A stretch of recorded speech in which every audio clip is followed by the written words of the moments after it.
Hi, hello, my name is Konstantin Perlov, and you may know me as the founder of Ukrainian Wrestling Arena. And I want to welcome you to Wrestling Stars Unleashed, the most anticipated interview project, a collaborative effort between Wrestling Ukraine and Ukrainian Wrestling Arena. So here we unveil the curtain and invite to our virtual studio the brightest, most influential, and globally renowned wrestling stars. Alongside them, we'll dive into their stories, achievements, and share unforgettable moments from their careers. So get ready for an incredible journey throughout conversation with those who conquer the rings and hearts of the fans all around the world. So, ladies and gentlemen, wrestling fans and enthusiasts from around the world, it's an absolute pleasure to welcome you to this exclusive interview with the one and only PJ Black. So, PJ Black has graced the wrestling world with their presence, leaving an indelible mark throughout his remarkable career. From his time in WWE as Justin Gabriel to his current persona as Dr. Black, PJ Black has captivated audiences with his high flying, innovative style and unique character evolution. In this interview, we'll delve deep into the world of PJ Black, discussing his views on the current wrestling landscape, his experiences after leaving WWE, his on screen and off screen partnerships, and his insights on wrestling development in emerging markets like Ukraine. We'll also uncover memorable moments from his career, his interactions with fans, and the valuable advice he has to offer to aspiring wrestlers. So, PJ Black's journey through the wrestling world has been one of transformation, resilience, and deep passion for the sport. As we embark on this conversation, get ready to discover the man behind the character, the wrestler behind the persona, and the wisdom he's gained along the way. So, without further ado, let's dive into this captivating interview with PJ Black, a wrestler who has soared to great heights and continues to inspire the world of professional wrestling. Hello. Hello, hi. It's a pleasure to have you here. It's a great honor to have you here on our first pilot episode of our new show.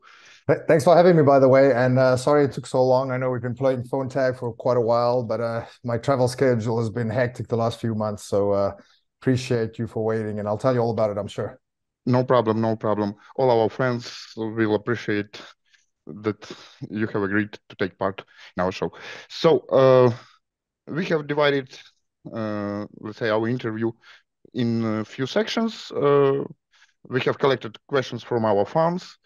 So, the first section is about wrestling landscape and your interests in wrestling. So, how do you view the current wrestling landscape and including the big promotions like AEW or WWE? Do you still follow their shows? Do you watch their shows? I There's so much stuff out there right now, right? There's so much product. It's hard to keep up with everything. I don't watch a lot of TV at all, but I'll try to watch the big pay-per-views and the big storylines here and there. Obviously I never miss WrestleMania. The last AEW pay-per-view from London, I think that was fantastic. That main event, it was such great storytelling, and those video packages just made it for me. And that was cool too because I didn't follow that storyline throughout the year. So seeing the video packages, everything just makes sense, and that's what wrestling is. It's like we're telling stories that leads to that big match. That's what got me into Mm, wrestling when I was a kid. It was those video packages of WrestleMania. Like, the wrestling obviously is cool, but it's the whole thing. It's like a inspiring. yeah. Okay, thank you.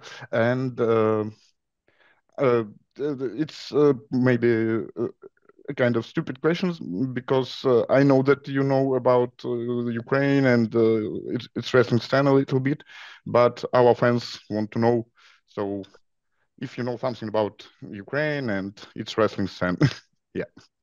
Yeah, I mean, it's pretty sad what's happening around the world. It's such a crazy time right now.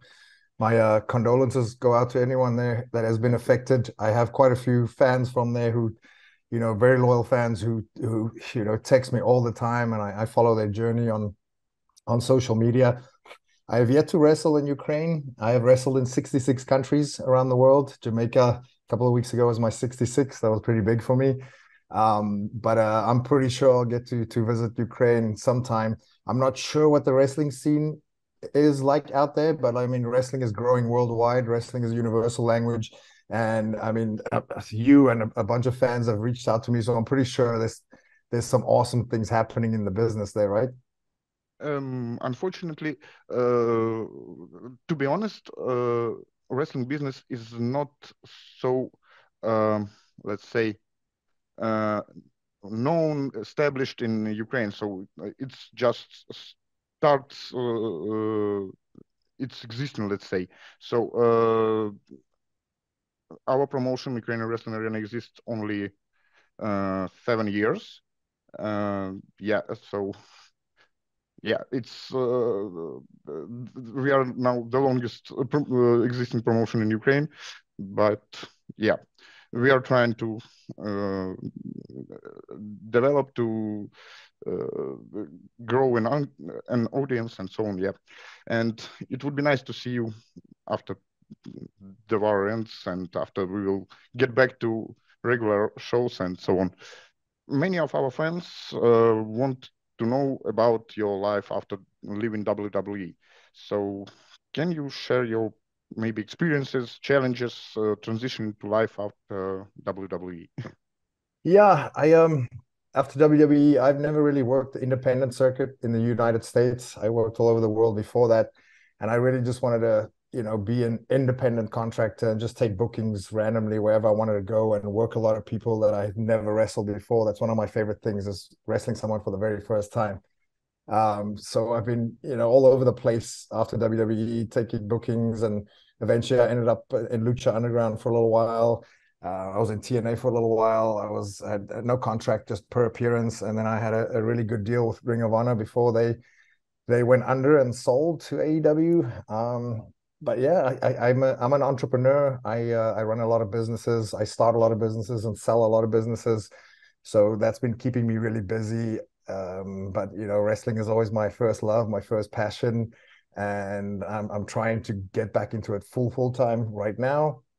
But yeah, the world is kind of like crazy right now, so we'll see what happens. But it's always good to have something to fall back on. Did your previous character as Justin Gabriel influence your new persona as Dr. Black? Um, I was always PJ Black, ever since I started wrestling at the age of 15, 16. I was always PJ Black since the age of 12. Justin Gabriel was just the character I played there. If I ever go back, it'll be as PJ Black, as Dr. Black. I'll insist on that. It was very different. I think I'm a completely different person now, and I get to show that. And that's what I really want to do. I want people to remember, because most people remember me as Justin Gabriel, and that was only 5 years of my 25-year career. So my goal is to, have everyone remember PJ Black. Yeah, I think just my opinion. It's because most of the people just following the big screen shows and so on. Mhm. So yeah, that's why. So I was always the fan of different wrestling. So I was always watching this like indies, different indies, Ring of Honor. So the different shows of different companies. So yeah, I was following your career after WWE also, but yeah, many fans just stopped at WWE. But okay, let's move on. Thank you, and maybe you can somehow describe the differences between your wrestling character then and now. Yeah. WWE, it's kind of like working on a TV show where you get given a script and you kind of just do whatever they want. Like, the top guys have more creative freedom to do something completely different, but like for the most part, most guys just have to follow along. And on the independent scenes, you have like a little bit more creative freedom where you can play with certain things and try different things and play with different character stuff, which is cool because to me, wrestling is an art form and this is the way I express myself. So I get to do me and I get to do different things every week. And then that's what I love so much about this business. Let's move on and talk a little bit about on-screen and off-screen partnership. And yeah, there will be a lot questions regarding WWE. It's yeah, unfortunately, as I was saying, many of our fans have access to big shows and yeah. So, what was it like teaming up with Heath Slater in WWE? And is he the same person in real life as he's in the ring, or it's more a gimmick, let's say? Oh, I love Heath to bits. Like we were tag champs 3 times, and my first year in WWE, I think I did like 300 shows. So I traveled with him all the time. So we shared a hotel room, a car, so he became really close. We became really close. He's like a brother to me. I love that guy. He's what you see on TV is pretty much him. In real life, he's even more of a nice guy, big-hearted guy, incredibly talented. People don't realize how talented he is until you wrestle him. Like you can ask any wrestler what it's like wrestling Heath, and then they'll all tell you the same stories. He's incredibly talented and such a good human. I love that guy. He's like my brother. I think you still keep in touch. Yeah. Oh yeah, I keep in touch with everybody. Like when I moved to the United States, my whole family is still back in South Africa, so these guys are my family, so I keep in touch as much as I can with a lot of the guys. It's really cool when the wrestling can create such good friendship, yeah, good relationships. Um, is there any current wrestler in the world that you would like to share the ring with? Oh, so many. There's so many new up and coming young talent, like on TV and on the independent circuit. There's so many guys I still want to wrestle. Like Okada is probably on top of my list, but everyone knows him. But there's a lot of young guys too. There's the guy in Impact, Trey Miguel. He's doing some fantastic work. I cannot wait to do something with him one day. And Chris Bay. I mean, people sleep on Impact, but that product is so amazing. They've got an incredible roster and an amazing Yeah, yeah. product. I don't know if you guys get it over there, but oh, there's so many. I mean, I can list all of them, but we'll sit here all day for this interview. Yeah, thank you. Um, a little bit strange question. Are there any wrestlers you would refuse to work with under any circumstances? So if you don't uh, want, you can. no, not really. It's wrestling is it's professional wrestling for most part. Everyone's professional. Every once in a while, some guys' egos get in the way and they don't want to do this.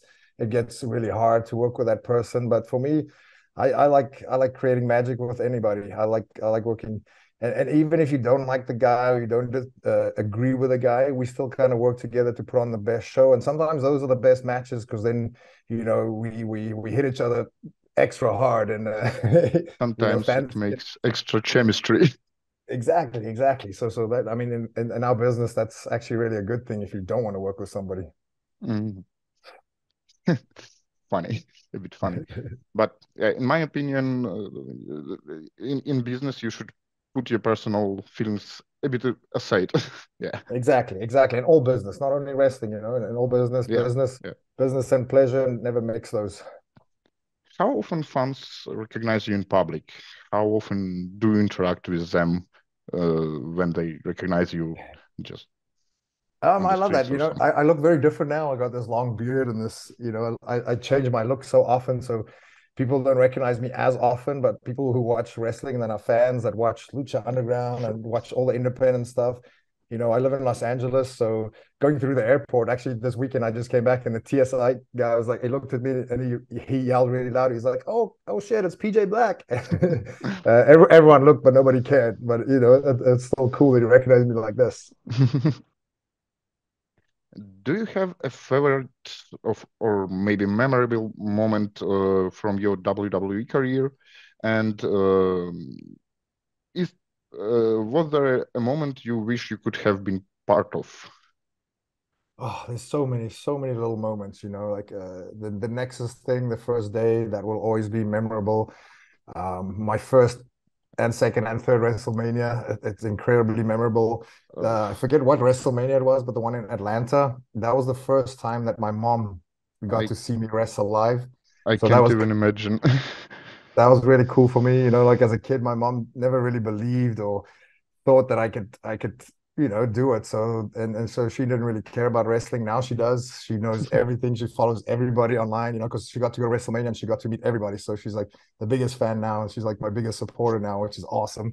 So that was a really special one for me. And we were tag champs, me and Heath at the time. We were part of that 8-man tag. But like there's so many good moments that I could probably write a book about Maybe you will sometimes. it. One day. Yeah. Um, who did you build strong friendship relationships with during your time in WWE, and with who do you still keep in touch? Uh, of course, Hit Slater and yeah, maybe someone else. Yeah, all the Nexus guys. Like I spoke to Wade Barrett the other day. Since he's a Brit, the Rugby World Cup is on right now, and we all watch the game. So we've been trying to correlate where we can go watch the games together. He lives in Los Angeles too.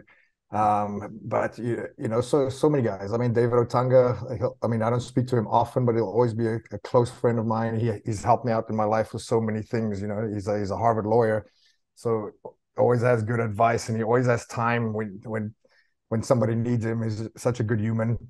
But the Usos are really good friends of mine. I was at the wedding, him and John and Trinity. That was cool. Like that's some memories that I'll treasure forever. And they're just good people. Like my family doesn't live here, so in the beginning years, I didn't have anywhere to go for Thanksgiving or Christmas or anything like that. So those are the guys I spent my time with. So they became like family. Bray Wyatt was a very, very close friend of mine. It's very sad what happened to him. Yeah. I will always treasure those memories that we had together. What a great, great, talented human being. But so many guys, so many guys. I mean, guys that I keep in contact with every single day. There's those that I just listed, but I mean, whenever you see one of the other guys, it's like you pick up where you left off last time. It's like a brother. Wrestling's like a brotherhood. Like you get to wrestle. I just got to travel. Where was I? I was in the south of France the other day, and I saw guys that I haven't seen in years, and it was like we just picked up where we left off. In your opinion, who was the most underrated wrestler during your time in WWE? Oh, there was quite a few. Back then the Usos, but like it's good to see them get the recognition right now. I mean, I always knew Seth Rollins was going to be a big star. I mean, Heath probably, maybe I'm biased, but I mean, he's an incredibly talented guy that never. I mean, he got a little bit of a run and a recognition, but like there's so much more that guy can do. There's so many layers to him that people might not have seen yet, but maybe will still. There's a whole handful of guys. Like everyone in WWE is so talented, right? But they can only be a handful of top guys. There's only one John Cena. Uh, Yeah. but I mean, there's so many. That's what's so cool about wrestling too. And I mean, any one of those guys on the WWE roster could step up to the main event like that if they really needed to. We're slowly moving to the end, let's say. Uh, so let's talk a little bit. I think you have experienced this about developing wrestling in emerging markets. So, what do you think it takes to grow wrestling in countries where it's not well established? It's like in Ukraine. Yeah, so that's what I love. I love that, like I mentioned, I've wrestled in 66 countries, and some of these countries I didn't even know had wrestling or wrestlers. I just got back from Jamaica a couple of weeks ago, and there was some incredible talent out there. I had no idea, like I keep in contact with these kids. I watch what they're doing, and whenever they ask me for advice, which makes me feel good. I sometimes forget that I've been doing this for 25 years, but I've been in it for 30 years. So I guess I have a lot of knowledge to share, and that's what I want to do after wrestling. I teach a lot of seminars too. I go around the world, and I always just teach all the things that I've learned, and then people always have the same questions like, hey, what does Vince like? And what does that guy like? Because everyone likes different things. Like it's an art form, so it's subjective. So everyone has different tastes. But there's so many emerging markets, like Chile is like up and coming, Brazil, like all these places that you would never even think of, right? I mean, I'm sure there's so many other countries too. In Africa, it's getting really big. And South Africa actually is the third biggest wrestling market in the world. I didn't know that. My friend works for the TV studio, so we were looking at the numbers the other day, and that's incredible, And I'm sure there's many, many other countries that I don't even aware of. But I always take bookings in places like that. I just got back from Qatar. The promotion there just yesterday celebrated their 10 years in the business, and I've known that guy for like 20 years. My dad kind of got him into that stuff like in 99. 98, 99 back in the day. So it's kind of cool to see how far he's come and all the other countries too. I'm sure, I mean, WWE is translated in like 117 different languages. So those are all the countries that I'm pretty sure will be up and coming wrestling territories in the future. And it's just so cool to see how it grows. It's growing worldwide in so many different communities and areas that you wouldn't even think of, and that's really cool. And that's what I want to be a part of. And that's why I do the independent, so I can take bookings at places like this and teach seminars and do shows and just teach the young kids what I've learned in my life. Let's let's say help wrestling to grow. Yes, exactly. What challenges did you encounter on your path to wrestling, and what was the most difficult part during trainings and your journey as a wrestler? And maybe you can give some advice to aspiring wrestlers, especially in Ukraine or in the Yeah, yeah. countries where it's not so established. My journey was very different. I grew up in the business. My dad was a wrestler, but at the time, you could only be a professional athlete when you're 18 years old, and I was 16, and so I had to jump through some hoops to get onto shows, and like the training has always come naturally to me. But like anything in life, not only wrestling, the best advice I could give to anybody is just repetition, repetition. The more you do something, the better you'll get at it. I think Bruce Lee said this, right? I don't fear the man that have trained 10,000 kicks once. I fear the man that have trained one kick 10,000 times. And there's another saying, if you put 10,000 hours into anything, that you can become an expert in that. So it's just repetition, learn your craft, learn the old stuff, learn the new stuff, study tapes, train and try different techniques. Not everyone's going to be the same. Not everyone's going to react the same to certain things you do. So, and everyone's kind of unique. So you don't have to sell yourself short. There's so many shows around the world and so many independents now. So it's easy to get, in the beginning, it's hard to get booked, but once you get out there, it becomes much, much easier. Yeah, and more you get book famous, you get more famous you get. Of course, it will be much easier later. Yeah. Yeah. Um, Probably that's it. Thank you for your time. Thank you for coming, and it was really pleasure to have you here. So maybe just a few final words for our Ukrainian fans, for your Ukrainian fans. Yeah. Thanks for having me. I'm sorry it took so long. We'll definitely do this again in the future. It's so cool that we can do this over Zoom now. The technology is moving so quick. Like back when I used to wrestle, we didn't have YouTube, so you couldn't like study tape or study moves. I had to wait for like VHS tapes to come along. So now people can watch anything they want, any wrestler they want. That's really cool, and even interact with wrestlers. You can find me on Instagram, PJ450. It's so easy for fans to interact with us, and even like young up and coming wrestlers to ask for advice or whatever it is. But I cannot wait to come to Ukraine. It's been on my list for a very, very long time, and I will definitely in the next few years make it out there for sure. Thank you. It's pleasure to hear these words. So thank you for coming. Yeah, once again, it was really pleasure to have you and to speak with you. Thank you very much. Thank you, you guys too. Yeah, hope to see you in some of our next videos. Oh, Thank you. awesome. Yeah, definitely. Bye bye. So, as we bring this insightful interview to a close, we want to extend our sincere gratitude to PJ Black for generously sharing his thoughts, experiences, and wisdom with us today. It has been an incredible journey through the world of professional wrestling, from his views on the current landscape to his personal growth and the exciting prospects of wrestling in emerging markets like our Ukraine. So, PJ Black's story is a testament to dedication, resilience, and a genuine love for the sport. We've had the privilege of peeking behind the curtain, getting to know the man behind the characters, and gaining valuable insights into the world of wrestling. To all of our viewers and wrestling enthusiasts, we hope you have enjoyed this interview as much as we have. And we encourage you to stay connected with PJ Black as he continues to inspire and shape the wrestling world. Keep an eye on his future endeavors, follow his journey, and witness an ongoing legacy of a true wrestling icon. For all our fans, thank you for being with us on our pilot episode of our new show, Wrestling Stars Unleashed. Follow us on all social media. Follow Wrestling Ukraine. Follow Ukrainian Wrestling Arena. Watch the good wrestling and see you on next episode. Bye.